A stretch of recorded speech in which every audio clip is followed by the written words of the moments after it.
नमस्कार दोस्तों, द मसाल फाउंडेशन के यूट्यूब चैनल में आपका स्वागत है। दोस्तों, आज हम जानेंगे reassessment of the medical disability, post retirement assessment, reassessment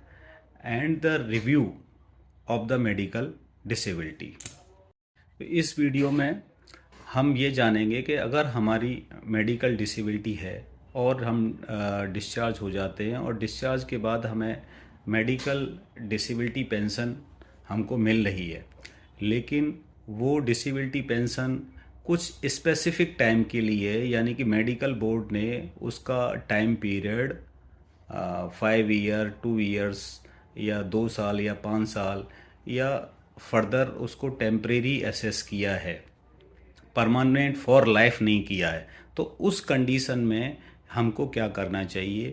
तो अगर हमारी जो डिसेबिलिटी पेंशन मिल रही है लेकिन रिलीज मेडिकल बोर्ड ने उसको फॉर ए पर्टिकुलर टाइम किया है, तो हमें यहाँ ये चीज़ देखने वाली होगी कि वो जो डिसेबिलिटी है हमारी, अगर वो परमानेंट नेचर की डिसेबिलिटी है, आपको डिसेबिलिटी पेंशन मिल रही है, लेकिन जो डिसेबिलिटी है आपकी और रिटायरमेंट के बाद उसमें एग्रेवेशन हो रहा है और आपको लग रहा है कि जो परसेंटेज ऑफ डिसेबिलिटी है वो उसमें एग्रेवेशन हो गया है, तो आप जो है रिव्यू और उसका रीअसेसमेंट के लिए भी रिकॉर्ड ऑफिस और कॉम्पिटेंट अथॉरिटी को अप्रोच कर सकते हैं। और यहाँ देखने वाली चीज़ें ये भी यहाँ क्वेश्चन आता है, अगर वो परमानेंट नेचर की है disability, like example primary hypertension है, डीएम टाइप 2 है, लेकिन अगर इसको कोई स्पेसिफिक टाइम पीरियड के लिए ही दिया जो कि लाइफ लॉन्ग है, लेकिन मेडिकल बोर्ड ने उसको पर्टिकुलर टाइम के लिए कर दिया है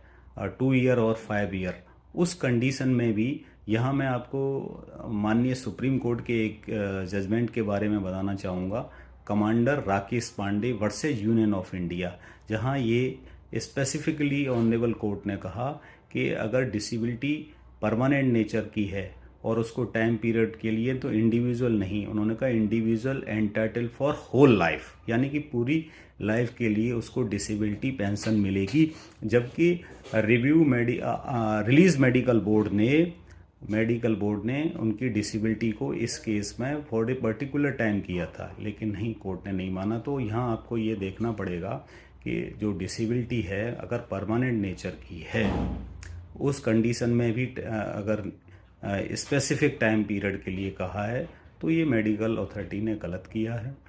अगर आपको डिसेबिलिटी मिल रही है, अगर उसमें एग्रेवेशन हो रहा है, फर्दर आपकी प्रॉब्लम बढ़ रही है, उस कंडीशन में भी आप उसको रिव्यू करा सकते हैं और further category percentage of disability के लिए भी आप अप्रोच कर सकते हैं। दोस्तों, आपको हमारी इस वीडियो में जानकारी कैसी लगी हमें कमेंट बॉक्स से बताएं, और हमारी आप किसी और टॉपिक के ऊपर भी जानकारी लेना चाहते हैं तो कमेंट बॉक्स में भी उसके बारे में लिखें। हमारे यूट्यूब चैनल को लाइक करें, सब्सक्राइब करें और ज़्यादा से ज़्यादा लोगों को इस तक पहुंचाएं, जिससे कि और भी लोगों को इसके बारे में जानकारी हो। धन्यवाद।